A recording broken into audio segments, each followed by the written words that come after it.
IPL தான் உலகத்தில் நடக்கிறதுலேயே ரொம்ப பெரிய கிரிக்கெட் லீக். இந்த கிரிக்கெட் லீக் ஒரு வருஷமும் பிசிசிஐக்கு கோடிக்கணக்கில் வருமானத்தை வாரி கொடுக்குது. இருந்தாலும் இதிலிருந்து ஒரு ரூபாயை கூட பிசிசிஐ கவர்மெண்ட்டுக்கு டேக்ஸாக கட்டுறதில்லை.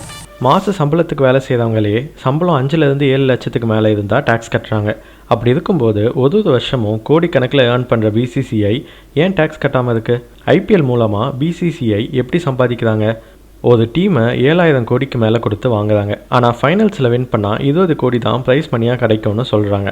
இருந்தாலும் ஐபிஎல் டீமை வாங்குறதுக்கு பணக்காரங்க லைனில் வெயிட் பண்ணிட்டு இருக்காங்க. ஒரே குழப்பமாக இருக்குல்ல? இந்த வீடியோவில் ஐபிஎல் பற்றியும் எப்படி பிசிசிஐ கோடிக்கணக்கில் சம்பாதிச்சாலும் டேக்ஸ் கட்டாமல் இருக்காங்கன்றதை பற்றியும் பார்க்கலாம். உலகத்தில் கோடிக்கணக்கில் கிரிக்கெட் ஃபேன்ஸ் இருக்காங்க. அதில் 90% கிரிக்கெட் ஃபேன்ஸ் இந்தியாவில் தான் இருக்காங்க. Board of control for cricket in India, அதாவது பிசிசிஐ 14,680 கோடி நெட்வொர்த்தோட உலகத்திலேயே பணக்கார கிரிக்கெட் போர்டாக இருக்குது. ஆப்பிரிக்கா, பாகிஸ்தான் மாதிரியான நாடுகள் ஐபிஎல் மாதிரி அவங்க ஊரில் கிரிக்கெட் லீக் நடத்த ட்ரை பண்ணி அது இந்தியாவோட ஐபிஎல் அளவுக்கு சக்ஸஸ் ஆகலை. ஆனால் சில வருஷங்களுக்கு முன்னாடி வரைக்கும் கிரிக்கெட்டுக்கு மக்கள் மத்தியில் இப்போ இருக்க இந்த கிரேஸ் இல்லாமல் தான் இருந்துச்சு. அந்த காலத்தில் கதையே வேறு மாதிரி இருந்துச்சு. 2007 இந்தியா T20 வேர்ல்ட் கப் காம்படிஷனில் வின் பண்ணிச்சு. இது இந்தியர்களுக்கும் கிரிக்கெட்டுக்குமான பாண்டை ரொம்ப பெரிய அளவுக்கு கொண்டு போச்சுன்னே சொல்லலாம். அந்த டைமில் கிரிக்கெட்டை யங்ஸ்டர்ஸ் கிட்ட ஃபேமஸ் ஆக்கணும்னா அதுக்கு கிரிக்கெட்டை ஒரு கிளாமரஸ் கேமாக மார்க்கெட்டிங் பண்ணணும்னு முடிவு பண்ணாங்க. அதுக்கு தான் ஐபிஎல்ன்ற ஐடியாவும் கொண்டு வந்தாங்க.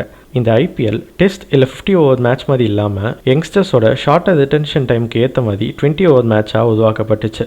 இந்த ஐபிஎல்லை நடத்தணும்னா அதுக்கு நிறைய செலவாகும். இந்த ஐபிஎல்லை நடத்துறதுக்கு காசு எப்படி வருதுன்னு பார்க்கலாம். ஐபிஎல்லோட டோட்டல் ரெவென்யூவில் கிட்டத்தட்ட 60% ப்ராட்காஸ்டிங் ரைட்டை விற்கிறது மூலமாக தான் கிடைக்கிது.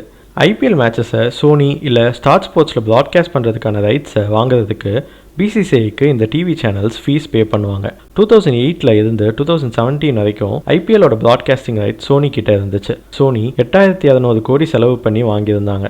அடுத்த 5 வருஷத்துக்கு ஐபிஎல்லோட ப்ராட்காஸ்டிங் ரைட்ஸை ஸ்டார் ஸ்போர்ட்ஸ் 16,300 crores மேலே செலவு பண்ணி வாங்கியிருந்தாங்க.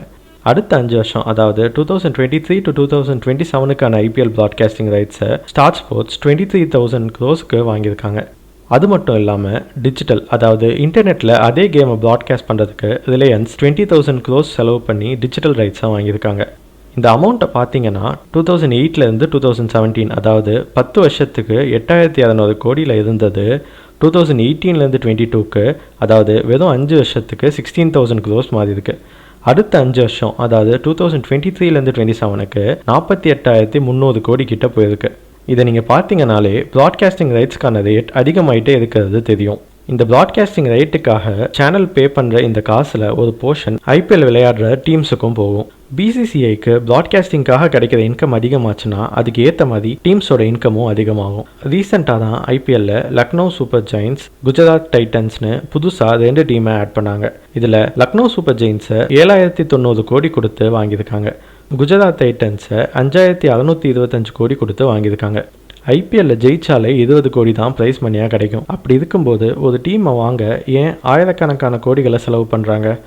ஐபிஎல்ல வின் பண்ணி 20 கோடியை வின் பண்ணுறது மட்டுமே இந்த டீமோட ஃபோக்கஸ் இல்லை. இந்த ஐபிஎல் மேட்சஸ் மூலமாக பிளேயருக்கும் அந்த டீமுக்கும் கிடைக்கிற எக்ஸ்போஷரில் தான் இவங்க அதிகமாக ஃபோக்கஸ் பண்ணுறாங்க. எந்த டீம் டோர்னமெண்ட்டில் அதிக நேரம் விளையாடுறாங்கன்றதுலையும் ஃபோக்கஸ் பண்ணுறாங்க. ஐபிஎல் ஸ்கோர் கார்டில் டாப் 4 இருக்க டீம்ஸ் மற்ற டீம்ஸோட 2 எக்ஸ்ட்ரா மேட்சஸ் விளையாடுவாங்க. அதே மாதிரி டாப் 2 இருக்க டீம் 3 எக்ஸ்ட்ரா மேட்சஸ் விளையாடுவாங்க. சரி, அதிக மேட்ச் விளையாடுறதால என்ன யூஸ்னு யோசிக்கிறீங்களா? நீங்கள் ஒரு டீமோட ஜெர்சியை பார்த்தா அதில் பிராண்டோட லோகோஸ் இருக்கும். ஒரு டீமோட மெயின் ஸ்பான்சர் ஆகிறதுக்கு பிராண்ட்ஸ் 100 கோடி வரைக்கும் செலவு பண்ணுறதா சொல்கிறாங்க. இந்த மாதிரி ஸ்பான்சர் பண்ணுற பிராண்டோட ஆடில் கிரிக்கெட்டர்ஸ் நடிக்கிறதும் அவங்க பிராண்டோட மார்க்கெட்டிங்க்கு ஒரு பெரிய பூஸ்டாக இருக்கனால தான் இந்த மாதிரி பிராண்ட்ஸ் ஐபிஎல் டீமுக்கு ஸ்பான்சர் பண்ணுறாங்க. டீம்ஸ்க்கு வர பிராண்ட் ஸ்பான்சரில் 20% பிசிசிஐக்கு போயிடும். மீதி இருக்க 80% டீமுக்கு தான் போகும். 2024 இருந்து 2028 வரைக்கும் ஐபிஎல்லோட டைட்டில் ஸ்பான்சராக இருக்கிறதுக்காக டாடா 2,500 crores செலவு பண்ணியிருக்காங்க. ஒரு மேட்சோட டிக்கெட்டுக்கான பேஸ் ப்ரைஸ் 2,000 இருந்து ஸ்டார்ட் ஆகுது. இதோட ரெவென்யூவில் ஒரு பங்கும் பிசிசிஐக்கு போகும். So broadcasting rights, ad revenue, sponsor revenue, ticket சேல்ஸ்னு பிசிசிஐக்கு இவ்வளோ ரெவென்யூ ஒரு ஐபிஎல்க்கும் வருது. இவ்வளோ ரெவென்யூ வருதுன்னா அதுக்கு ஏற்ற மாதிரி பிசிசிஐ கவர்மெண்ட்க்கு டேக்ஸ் பே பண்ணுவாங்க. அது இந்தியாவோட குரோத்துக்கு நல்ல விஷயம் தானேன்னு யோசிச்சிங்கன்னா அதுதான் இல்லை. ஏன்னா பிசிசிஐ தன்னோட ரெவென்யூ எதுக்குமே கவர்மெண்ட்டுக்கு டேக்ஸ் கட்டுறதில்லை. ஏன்னு யோசிக்கிறீங்களா? ஏன்னா பிசிசிஐ ஒரு சேரிட்டபிள் ஆர்கனைசேஷன். இந்தியாவில் கிரிக்கெட்டை ப்ரமோட் பண்ணுறதுக்காக தான் பிசிசிஐ உருவாக்கப்பட்டது. இன்கம் டேக்ஸோட செக்ஷன் 12A படி சேரிட்டபிள் ஆர்கனைசேஷன் அவங்க ஏர்ன் பண்ணுற காசை சொசைட்டியில் நடக்கிற நல்ல விஷயங்களுக்காக யூஸ் பண்ணால் அந்த ரெவன்யூக்கு எந்த விதமான டேக்ஸும் பே பண்ண தேவையில்லை. ஐபிஎல்லில் விளையாடுற டீம்ஸ் டேக்ஸ் பே பண்ணுவாங்க, ஐபிஎல்லை ப்ராட்காஸ்ட் பண்ணுற சேனல்ஸும் டேக்ஸ் பே பண்ணுவாங்க. ஆனால் பிசிசிஐ டேக்ஸ் பே பண்ண தேவையில்லை. இதுக்கு என்ன ரீசன்? அந்த காலத்தில் கிரிக்கெட் இப்போ இருக்க அளவுக்கு ஃபேமஸாக இல்லை. இப்போ இருக்க கிரிக்கெட்டர்ஸ் அளவுக்கு அப்போ இருந்த கிரிக்கெட்டர்ஸ் ஏர்னும் பண்ணலை. ஸோ கிரிக்கெட்டை ஒரு ஃபுல் டைம் கெரியராக யாரும் பார்க்கல. இன்றைக்கி ஸ்மால் லீக் பிளேயரை கூட ஐபிஎல் ஆக்ஷனில் கோடிக்கணக்கில் செலவு பண்ணி எடுக்கிறாங்க. அந்த டைமில் கிரிக்கெட்டை ஒரு கெரியராக ப்ரமோட் பண்ணுறதுக்காக பிசிசிஐக்கு டேக்ஸ் எக்ஸம்ஷன் கொடுக்கப்பட்டுச்சு. இப்போ கிரிக்கெட் ரொம்பவே ஃபேமஸ் ஆகி கோடிக்கணக்கில் சம்பாதிக்க ஆரம்பித்ததுக்கு பிறகும் டேக்ஸ் எக்ஸம்ஷன் ஸ்டேட்டஸ் மட்டும் மாறவே இல்லை. இதுக்காக பிசிசிஐ மேலே டேக்ஸ் டிபார்ட்மெண்ட் கேஸ் கூட ஃபைல் பண்ணியிருக்காங்க. ஆனால் அந்த கேஸோட தீர்ப்பு பிசிசிஐக்கு சாதகமாக தான் வந்திருக்கு.